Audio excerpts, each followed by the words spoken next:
Friends, ఈరోజు ఉదయం పూట మా ఇంటి వద్ద ఉన్న జామ చెట్టు మీద రామచిలుకలు జాంకాయలు తింటున్నాయి.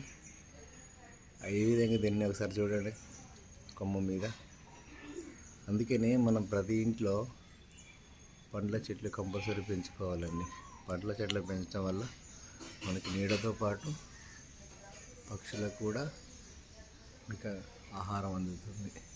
మీకు కనబడుతుందా అండి? మధ్యలో కొమ్మ మీద చూసారు ఎలా ఉందో.